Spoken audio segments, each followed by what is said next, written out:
છે એકતા એ જ પણ. કોઈકને લાગે છે હિન્દુ મુસીબતમાં છે તો કોઈકને લાગે છે મુસીબતમાં છે મુસલમાન.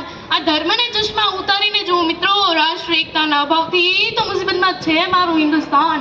રાષ્ટ્ર એકતા શબ્દ સાંભળતાની સાથે જ આપણી સમક્ષ કેટલું સુંદર દ્રશ્ય આવી જાય છે, જેમાં કોઈ પણ માણસના હિન્દુ મુસલમાન વગેરે નહીં પરંતુ ભારતીય તરીકે નજરમાં આવે છે.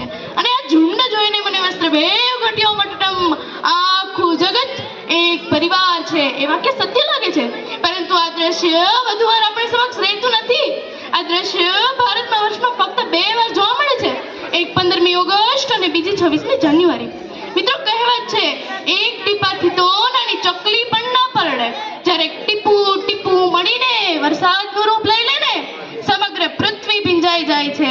એટલે જ કે જ્યાં એકતા હોય ને ત્યાં શક્તિ માત્ર વધતી જ નથી, ખૂબ જ વૃદ્ધિ પામે છે. ભારત કાશ્મીરથી લઈને કન્યાકુમારી સુધી વિસ્તરે છે. ઘણો વિશાળ દેશ છે. આપણા દેશમાં 120 કરોડ કરતા પણ વધારે ધર્મના લોકો વસે છે. અને ઇતિહાસ એક વાતનો સાક્ષી છે કે જ્યારે જ્યારે ભારતની એકતા તૂટી છે ત્યારે ત્યારે વિદેશીઓએ આપણા પર રાજ કર્યું છે અને આપણને ગુલામ બનાવ્યા છે. આમ જોવા જઈએ ને મિત્રો તો જીવનમાં ઘણા ક્ષેત્રે એકતા જોવા મળે છે, જેથી ખબર પડે છે કે દોરો તો નાનો છોકરો તોડી નાખે, જ્યારે એ જ દોરો મળીને મોટો દોરડું બને ને એ જ દોરડું તોડવાની ક્ષમતા હાથીમાં પણ નથી હોતી. એકતા દર્શાવવા ઘણી વાર્તાઓ છે, ઘણા ઉદાહરણો છે. જ્યારે કીડી મળીને મુશ્કેલમાંથી મુશ્કેલ કામને સહેલું કરે છે અને મધમાખીઓ એક ટીપું મધ ભેગું કરીને મોટા મધપુડાનું સર્જન કરે છે. આજે આપણે એકતા ક્યાં રસ્તે ભટકી રહ્યું છે ખબર જ નથી. આપણે હવે આપણા સ્વાર્થ માટે ધર્મ, જાતિ, ભાષા વગેરેની દિવાલો ઊભી કરી રહ્યા છીએ. આપણેની જગ્યાએ માત્ર હું જ રહ્યું છે. હું તમને પૂછું છું, જમીન તો વહેંચી દીધી, આકાશ વહેંચી બતાડો તો માનું. ધર્મમાં વહેંચે છે માણસોને, પક્ષી વહેંચી બતાડો તો માનું. આ જબરદસ્ત માણસને કઈ રીતે ઓળખો છો તેની નિશાની તો બતાડો રે તો માનું.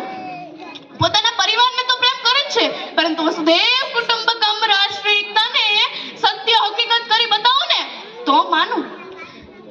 આપણે હવે આપણા ભ્રષ્ટાચારને લીધે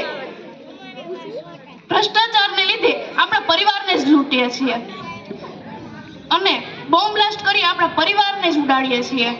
જો ખરેખર રાષ્ટ્રમાં એકતા હોત, ખરેખર દરેક વ્યક્તિમાં પ્રતિજ્ઞા હોત કે ભારત મારો દેશ છે, બધા ભારતીયો મારા ભાઈ બહેન છે ને, વિચારો ને, ગુના નામની વસ્તુ જ ન હોત તો ફક્ત 2: પ્રેમ, ભાવના, સુખ અને શાંતિ.